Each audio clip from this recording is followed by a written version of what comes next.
अब आप लोग को हम बता रहे हैं इसमें कंप्रेसर है तो रोटरी कंप्रेसर सिस्टम से किस प्रकार से निकालते हैं।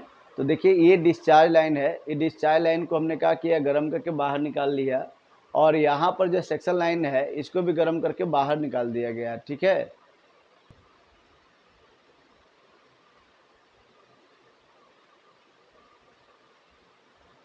और इसको खोलकर बाहर निकाल लेते हैं। खोलकर बाहर निकालने के बाद इसकी टेस्टिंग कर लेते हैं कि क्या प्रॉब्लम है, इसका इलेक्ट्रिकल फॉल्ट है कि मैकेनिकल फॉल्ट है। अगर मैकेनिकल फॉल्ट है तो उसको भी हम क्या करते हैं, चेक कर लेते हैं। और मैकेनिकल फॉल्ट और इलेक्ट्रिकल फॉल्ट दोनों चेक करने के बाद जो भी खराबी होता है तो उसको हम क्या करते हैं, सही कर देते हैं। ठीक है, लेकिन इसको काटना पड़ेगा या कटवाना पड़ेगा। ठीक है, अगर हम काट सकते हैं तो ग्राइंडर से काट सकते हैं, नहीं तो क्या होता है, गैस कटर से भी इसको कटवा सकते हैं। ठीक है, इसको पूरी तरह से साफ़ कर देते हैं और साफ़ करने के बाद इसको काट देते हैं। ये लो साइड न्यूक्लिएटर है, लो साइड न्यूक्लिएटर को खोल कर थोड़ा सा तिरछा कर देते हैं ताकि काटते समय कोई दिक्कत ना पड़े। ठीक है, आराम से ग्राइंडर के द्वारा इसको काट सकें।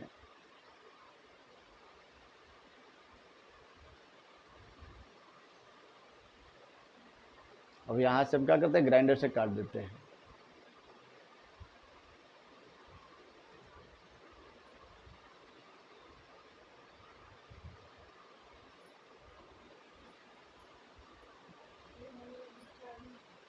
ग्राइंडर से काटते समय ध्यान रखना होगा कि ग्राइंडर में गार्ड लगा होना चाहिए। गार्ड, अगर गार्ड नहीं रहेगा तो इसका पार्ट्स जो है क्या होगा, आपके आँख में आकर रुकेगा, लगेगा।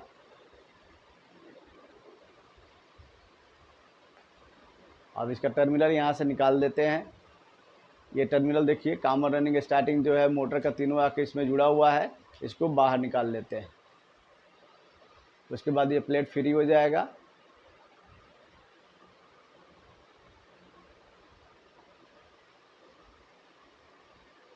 ये रोटर है और ये स्टेटर है जिसमें बाइंडिंग किया गया है। जो स्थिर रहता है उसको स्टेटर और जो गतिशील होता है उसको रोटर। अभी पीछे से भी काट दिया जा रहा है ताकि इसका जो है कंप्रेसर वाला भाग दिखाई देगा।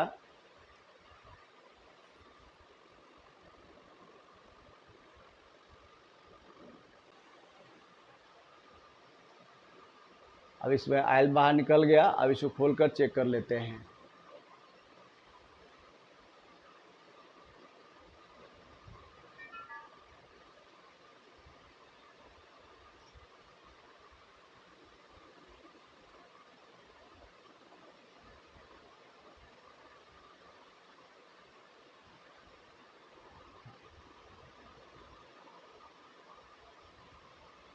रोलर को बाहर निकाल लिए, रोलर चेक कर लेंगे।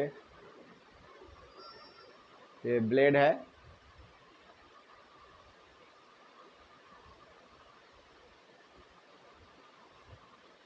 और ये जो है सेल को गर्म करते हैं। बाहर वाला भाग जो है, डोम जो है, सेल कहलाता है।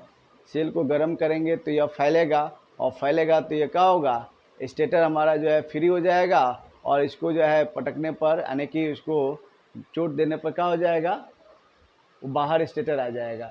ठीक है, तो बाहर स्टेटर निकालने के लिए हम ऐसा करते हैं, नहीं तो ऊपर से साइड से लेकर नीचे तक काट देते हैं ग्राइंडर से। उससे भी क्या होता है, बाहर निकल जाएगा।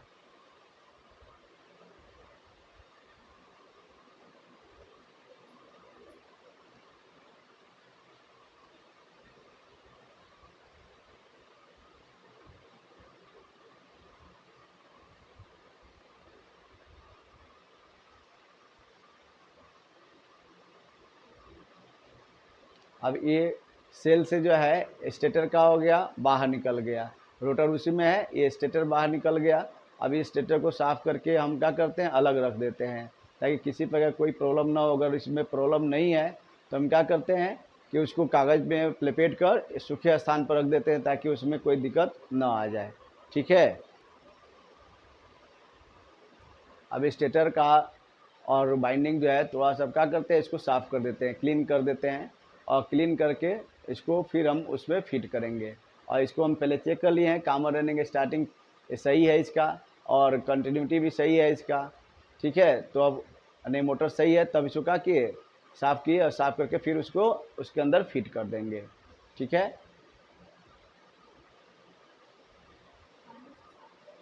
नहीं नहीं नहीं, ये जो है सॉल्वेंट आता है या मिट्टी का तेल होता है, मिट्टी के तेल के द्वारा साफ़ करते हैं इसमें। रोलर हो गया, रोलर को भी साफ़ किए और इसके ब्लेड को भी साफ़ करेंगे। अब ब्लेड को साफ़ करके उसके सेल को भी साफ़ कर रहे हैं, चेम्बर को भी साफ़ कर रहे हैं।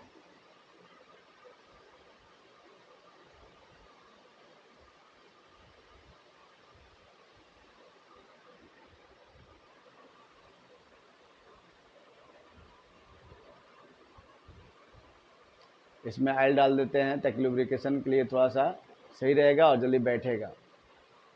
और ये ब्लेड को फिट कर देते हैं ब्लेड में, और फिर स्प्रिंग को फिट करना होगा। ठीक है, देखिए ये जो है यहाँ पर सेक्शन होता है, यहाँ सेक्शन होता है, सेक्शन पोर्ट, और ये बगल में डिस्चार्ज पोर्ट होता है। तो जब इधर से इधर चलाएंगे तो इधर से सक करेगा, फिर इधर से घूम कर आएगा, डिस्चार्ज करेगा। अब बैक इन प्लेट इसका कसकर नट बोल्ट के द्वारा टाइट कर देते हैं। और फिर इसको हम क्या करते हैं, वेल्डिंग कर देते हैं। बैठा कर पूरी तरह से वेल्ड कर देते हैं ताकि यहाँ से लीकेज ना हो। और वेल्ड करने के बाद इसको प्रेशर देकर इसका लीकेज भी टेस्ट कर लेते हैं।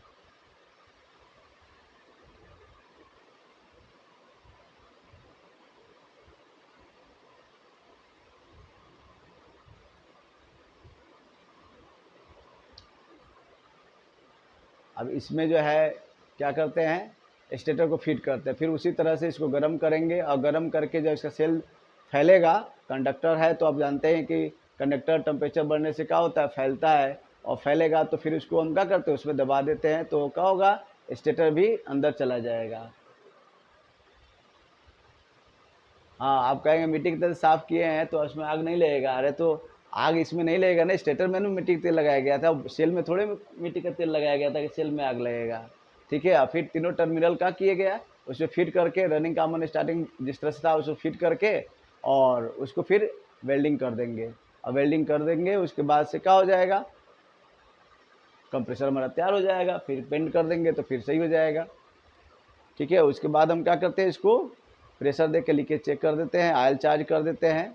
ये लो साइड न्यूक्लिएटर आप जानते हैं क्यों लगाया जाता है। फिर हम कॉमन रनिंग स्टार्टिंग यहाँ से चेक कर लेते हैं मल्टीमीटर से, सब बता दिए पहले। जिस तरह से रेसिप्रोकेटिंग कंप्रेसर में चेक करना बताए थे उस तरह से इसमें भी होता है।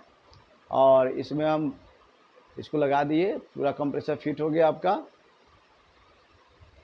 और ये है ओवरलोड प्रोटेक्टर, इसमें ओवरलोड प्रोटेक्टर लगा दिया गया ताकि किसी कारणवश अगर बाइंडिंग में कोई प्रॉब्लम आता है तो ये मोटर को जलने से बचा देगा, प्रोटेक्ट कर देगा। ठीक है, ये कंप्रेसर जो देख रहे हैं ये भी जो है सेंसर है, रोटरी कंप्रेसर है, लेकिन ये ट्विन टाइप यानी कि 2 स्टेज टाइप कंप्रेसर है। इसमें लो साइन इक्विलेटर में देखिए, लो साइन इक्विलेटर तो एक ही है, लेकिन इसमें जो सेक्शन होगा एक आएगा, लेकिन यहाँ से 2 रास्ते निकल गए हैं, देख रहे हैं ना, यहाँ पर 2 रास्ते निकल गए हैं। और यहाँ से ये डिस्चार्ज होकर ऊपर की तरफ डिस्चार्ज यहाँ से हो जाएगा, यानी कि ये एक ही कंप्रेसर में 2 रोलर लगा दिया गया है। ठीक है, दोनों का करेगा, कंप्रेस करेगा। ठीक है, कैसे करेगा, इससे कि एफिशिएंसी इसकी और बढ़ जाएगी। ठीक है, देखिए यहाँ पर ये रोलर चल रहा है। अब रोलर चलेगा तो यहाँ से रेफ्रिजरेंट को सक कर रहा है, देखिए रेफ्रिजरेंट यहाँ आ रहा है। अब यहाँ से ये अलग अलग भागों में बढ़ जाए, देखिए सेक्शन गैस, वहाँ से गैस को सक किया, यानी कि रेफ्रिजरेंट को सक किया। और ये रोलर है, अभी रोलर चल रहा है तो यहाँ से रेफ्रिजरेंट को सक कर रहा है, फिर यहाँ कंप्रेस कर रहा है। ठीक है, इस तरह से ये काम करता रहता है। देख रहे हैं ना, स्टेशनरी ब्लेड जो है कैसे ऊपर नीचे गति कर रहा है और रोलर घूम रहा है। ये यहाँ से ये डिस्चार्ज हो रहा है, रेड कलर का दिखा रहे हैं ना, और ये ब्लू कलर में जो है सक्शन कर रहा है, यहाँ सक हो रहा है। और फिर यहाँ से नीचे साइड से, इसी साइड से बगल से, देख रहे हैं ना, हाई प्रेशर वो डिस्चार्ज हो रहा है। ठीक है, तो इसमें 2 रोलर है, क्या है, 2 रोलर। और सेक्शन एक ही जगह से इन हो रहा है, लेकिन लो साइड इम्पलेटर से जो आउट हो रहा है वह 2 भागों में बढ़ जा रहा है। ठीक है, डिस्चार्ज वाल्व, यहाँ से डिस्चार्ज के द्वारा जो है डिस्चार्ज वाल्व रीड के द्वारा बाहर निकल रहा है और सेक्शन से अंदर आ रहा है। इसमें केवल सेक्शन के तरफ जो है कोई वाल्व नहीं लगा होता है, डिस्चार्ज की तरफ वाल्व लगा होता है। जबकि रेसिप्रोकेटिंग कंप्रेसर में सेक्शन के तरफ वाल्व रीड लगा होता था और डिस्चार्ज की तरफ भी वाल्व रीड लगा होता था। ठीक है, अब देखिए इसमें 2 जो है क्या किया गया है, लो सर्कुलेटर में आया रेफ्रिजरेंट और दोनों से जा रहा है, देख रहे हैं ना, यहाँ दोनों से जा रहा है, और ये पूरे बॉडी में जो है डिस्चार्ज कर रहा है, पूरे बॉडी से डिस्चार्ज होकर तब यहाँ से क्या हो रहा है, डिस्चार्ज गैस, यानी कि यहाँ से आउट होकर डिस्चार्ज लाइन में जा रहा है। ठीक है, दोनों साइड से, इधर से भी रेफ्रिजरेंट को कंप्रेस कर रहा है। ये कंप्रेसर है रोटरी कंप्रेसर, ठीक है, वो भी स्टेशनरी ब्लेड टाइप, डुअल यानी ट्विन टाइप। ट्विन टाइप में दो इसमें जो है क्या लगा हुआ है, यानी कि लगा हुआ है। ठीक है, ये लो साइड न्यूक्लिएटर हो गया।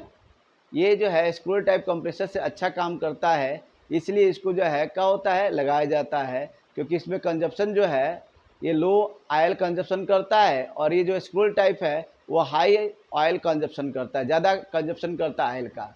ठीक है, इसलिए इसका प्रयोग अब डुअल टाइप में कर दिया गया। देखिए इसमें दो जो है क्या हो गया, रोलर लगा हुआ है, देख रहे हैं ना, दो रोलर लगा हुआ है, और दोनों क्या करता है, डिस्चार्ज करता है और सेक्शन करता है, और दोनों के लिए अलग अलग स्प्रिंग लगा हुआ है।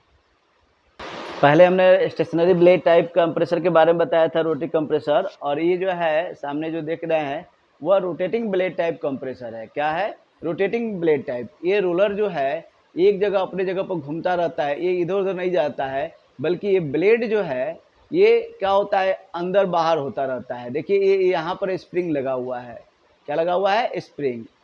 और जब इधर जब ब्लेड ये आएगा घूमकर, तो यह क्या होता है, इस सेल के अंदर जब इससे स्पर्श करेगा तो ये अंदर की तरफ दब जाएगा। ठीक है, तो इधर देखिए आयतन ज़्यादा है, और इधर से जब आयतन जब इधर ज़्यादा है तो इधर सक्शन ज़्यादा होगा, और जब इधर आएगा डिस्चार्ज की तरफ तो इसका आयतन कम होता जाता है। तो आयतन जब कम होगा तो प्रेशर बढ़ता जाएगा, और यहाँ से ये डिस्चार्ज होकर बाहर निकल जाएगा, हाई प्रेशर हाई टेम्परेचर। तो इस तरह से ये कार्य करता है। इसमें भी गड़बड़ी क्या होता है कि ये ब्लेड घिसता है। ठीक है, ब्लेड घिस जाता है, स्प्रिंग टूट जाता है, तो इसको हम क्या करते हैं, ब्लेड दूसरा लगाते हैं, और स्प्रिंग जो है दूसरा ही लगा देते हैं, तो ये काम करना शुरू कर देता है। ठीक है, तो ये हो